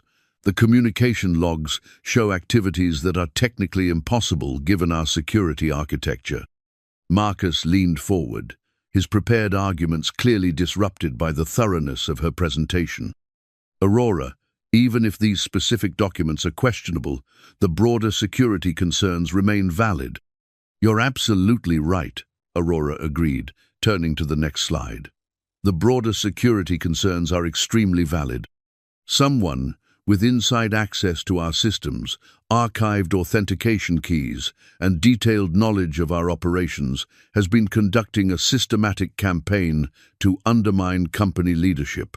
She looked directly at Marcus as she continued. The question is whether the board wants to address the actual security threat or continue pursuing a narrative that serves certain political interests. Her father's expression had shifted from disappointment to calculation. Aurora, what exactly are you suggesting? I'm suggesting that someone used Gabriel Cruz as a weapon against me, knowing that attacking my personal judgment about staff would be more effective than challenging my professional competence directly. The evidence was comprehensive and damning. Phone records showing Marcus's communications with external cybersecurity consultants who specialized in reputation management. Financial transfers that corresponded to the timeline of the document creation. Most devastatingly, archived system logs that showed someone with Marcus's access credentials downloading Gabriel's personnel files and company communication protocols. This is preposterous, Marcus said, but his voice lacked conviction. You're accusing your own family of... I'm presenting evidence to the board and letting them draw their own conclusions, Aurora interrupted. Just as you did when you brought the forged documents to their attention. The silence stretched painfully as board members reviewed the evidence on their tablets. Aurora could see the calculations happening in real time, the recognition that they had been manipulated, the understanding that their rush to judgment had made them complicit in corporate sabotage. Ms. Hale, said Janet Morrison, the board's longest-serving member, assuming this evidence is accurate, what are you proposing as next steps? Aurora picked up the resignation letter, holding it so everyone could see the document they had expected her to deliver. Then, deliberately, she tore it in half. I'm proposing that we refer this matter to federal investigators for criminal prosecution. Corporate fraud, computer intrusion, and conspiracy charges are all applicable here. She looked directly at Marcus. I'm also proposing that any board member who participated in or benefited from this sabotage consider their own legal exposure. The shift in the room's dynamics was palpable. Marcus had gone pale, while several board members were clearly reconsidering their positions. Aurora's father sat back in his chair, studying his daughter with what might have been respect for the first time in years. Aurora, he said finally, this is a serious accusation to make against family. It's a serious crime to commit against family, she replied. Gabriel Cruz and his 9-year-old son were used as weapons in a corporate power struggle that crosses lines that can't be uncrossed. As the board began discussing next steps investigations, legal reviews, damage control strategies, Aurora's phone buzzed with another message from Gabe. Surgery successful. Mateo asking for Miss Aurora when he wakes up. The message transformed her victory into something much more meaningful than corporate vindication. Somewhere across the city, a little boy was waking up with a repaired heart, asking for the woman who had helped him build solar cars and dream about becoming a scientist. That relationship, that trust, that unexpected family they had created, that was what the whole fight had been about. She had kept the company, exposed the sabotage, and protected Gabriel's reputation. But more importantly, she had proven that some bonds were stronger than corporate politics, that loyalty and trust could survive even sophisticated attempts to destroy them. As the board meeting concluded with Marcus's suspension and plans for criminal referrals, Aurora felt something she hadn't experienced in years. The satisfaction of fighting for something personal instead of merely professional, and winning not just the battle, but the right to keep building the family she had never expected to find. The new teaching contract lay spread across the hospital table like a promise of redemption, its pages bright white against the muted colors of the pediatric recovery ward. Gabe had read it 3 times while Mateo slept, still unable to fully process that his professional dreams were becoming reality, even as his personal world had been turned upside down and set right again. Community Outreach Coordinator for Educational Initiatives, the title read, followed by salary figures that would secure Mateo's future and job responsibilities that perfectly matched everything Gabe had ever wanted to do professionally. Aurora had somehow managed to formalize his position, even while fighting for her own survival, ensuring that regardless of the corporate battle's outcome, the school project would continue. "Dad?" Mateo's voice was soft but clear, pulling Gabe's attention back to what mattered most. "Hey, Mijo, how are you feeling?" "Tired, but different, like there's more room in my chest." Mateo touched the surgical dressing over his heart with careful fingers. "Dr. Martinez says the repair worked perfectly." "That's wonderful news, buddy. You're going to be able to do anything you want now, run, play soccer, build solar cars that are too heavy to carry." Mateo smiled, though it was still shadowed by the exhaustion of surgery and anesthesia. "Is Ms. Aurora okay? I heard nurses talking about something on the news." Gabe had been dreading this conversation, trying to figure out how to explain corporate sabotage and family betrayal to a 9-year-old who had spent the past few hours having his heart surgically repaired. "She's more than okay," he said finally. "She won. The people who were trying to hurt our family got caught, and now she gets to keep helping kids learn about renewable energy." "Our family?" The words had slipped out naturally, but Gabe realized they were accurate in ways that transcended traditional definitions. "Yes, Mijo. I think that's what we've become." The door opened quietly, and Aurora appeared carrying flowers, balloons, and what looked like a new book about electrical engineering for young readers. She moved carefully, as if entering a sacred space, her usual corporate confidence replaced by something gentler. "How's our patient?" she asked, settling into the chair beside Mateo's bed. "Really good," Mateo said, his energy returning as he saw Aurora's gifts. "Dad says you won your fight with the bad guys." "We won," Aurora corrected. "All of us together. And do you know what that means?" "What?" "It means your dad gets to become a teacher again, working with kids just like you to build solar projects and learn about making the world better." Mateo's eyes lit up, despite his fatigue. "Really? Dad, you get to teach again?" "Better than teaching," Gabe said, showing Mateo the contract. "I get to help whole communities learn about renewable energy, starting with your old school. Lincoln Elementary is getting solar panels?" "A complete installation," Aurora confirmed, "enough to power the entire building, with educational components that will let students monitor energy production and learn about how solar systems work. And other kids will get to build projects like mine. Even better projects. Your dad is going to design a curriculum that starts with basic concepts and builds up to sophisticated engineering challenges. By the time students graduate from Lincoln, they'll understand renewable energy better than most college students." Dr. Martinez arrived for the evening checkup, her professional smile widening as she observed Mateo's improved color and energy level. "This young man is healing beautifully," she announced after reviewing his monitors and listening to his heart. "The repair is perfect, blood flow is optimal, and I expect a complete recovery." "When can I go back to school?" Mateo asked. 2 weeks of rest at home, then gradually return to normal activities. By Christmas, you'll be able to do anything your friends can do." After Dr. Martinez left, Aurora pulled out her phone and showed Mateo a series of photographs from the afternoon board meeting. "I wanted you to see something," she said. "These are pictures of the board members reviewing the evidence that proved your dad's innocence."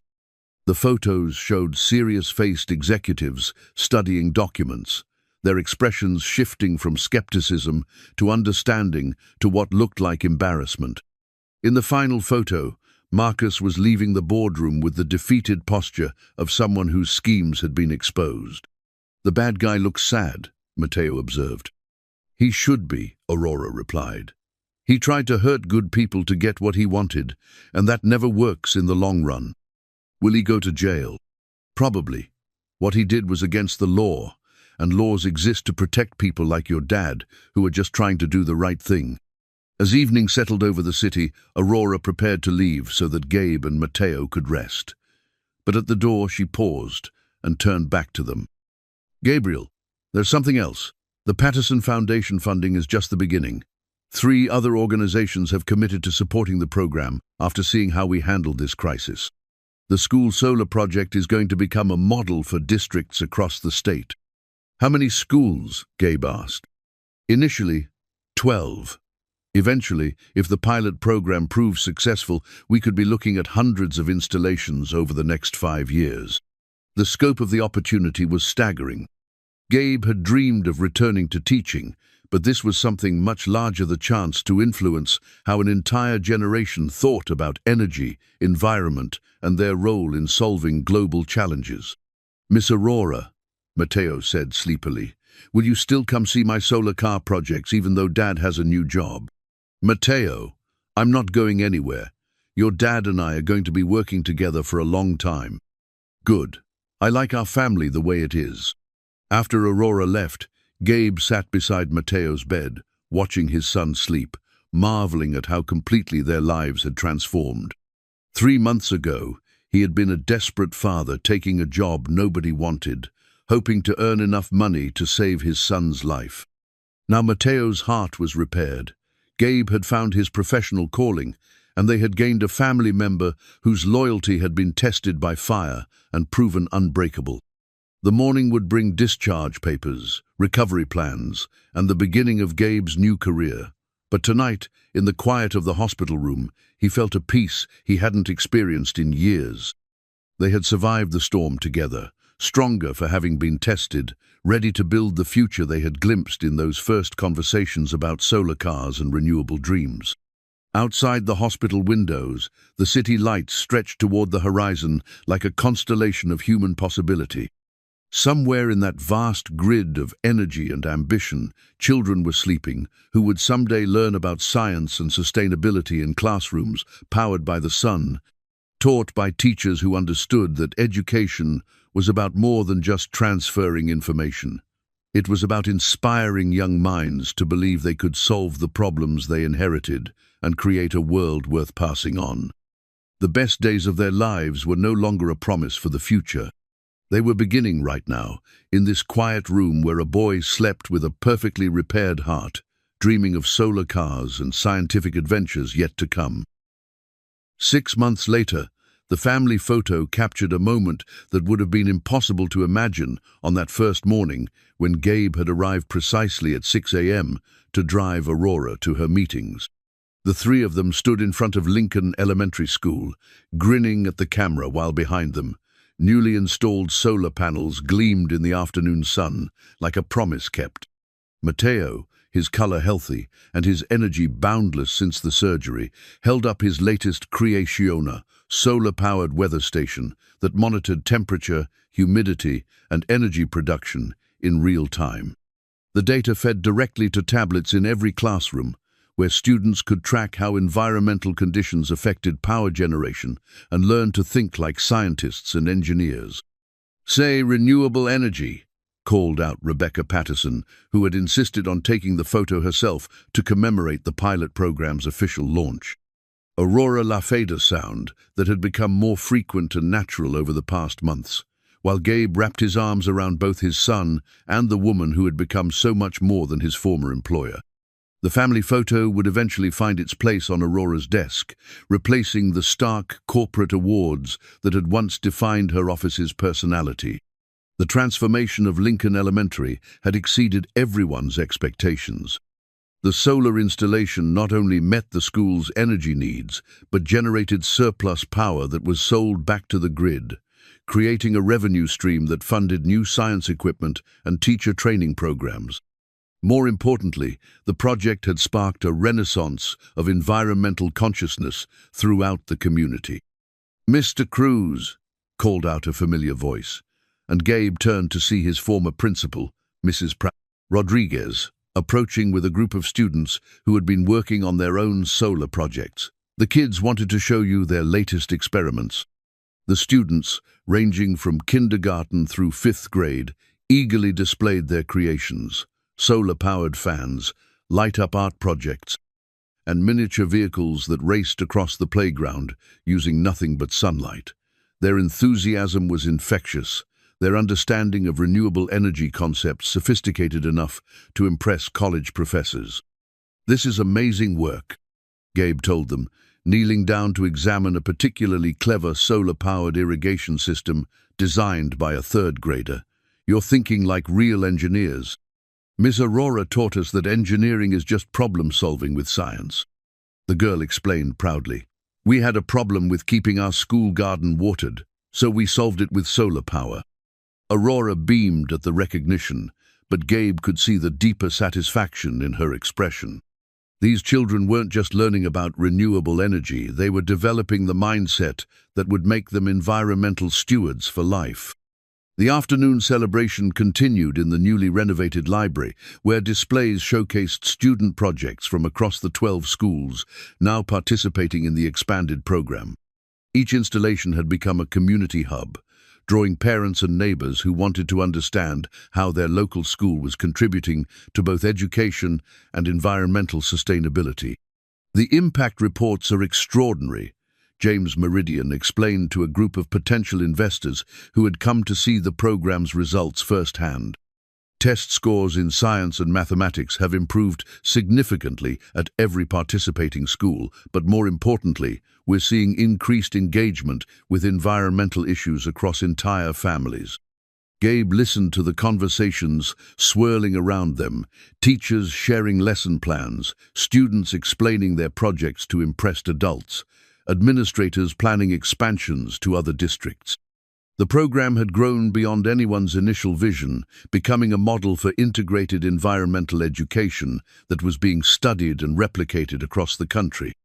"Dad," Mateo said, tugging on Gabe's sleeve, "can I show everyone the new car I built?"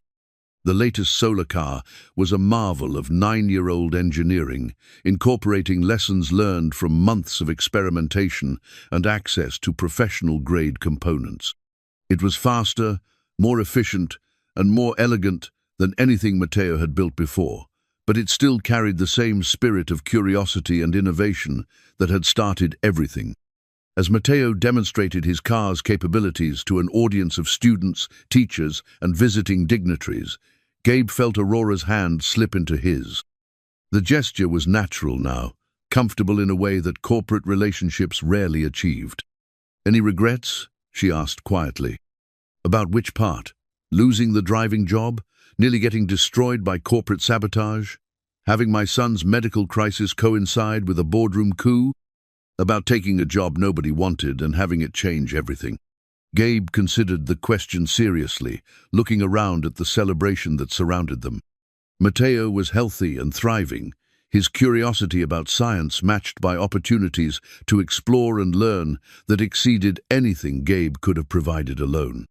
Aurora had found the family connection she'd never thought she wanted, while Gabe had discovered work that combined his passion for education with his growing understanding of renewable energy technology. "The only regret I have," he said finally, "is that it took me so long to realize that the best days of our lives weren't something we had to wait for. They were right here, waiting for us to recognize them." Aurora squeezed his hand, her smile carrying the warmth that had replaced her corporate armor. "Mateo was right, you know, about us being a family. He usually is. He gets that from his scientific training, careful observation, logical conclusions, willingness to revise hypotheses based on new evidence. And where does he get his sense of humor? That's definitely from me, although his renewable energy jokes are getting more sophisticated since he started working with you." As the celebration continued around them, Gabe reflected on the journey that had brought them to this moment.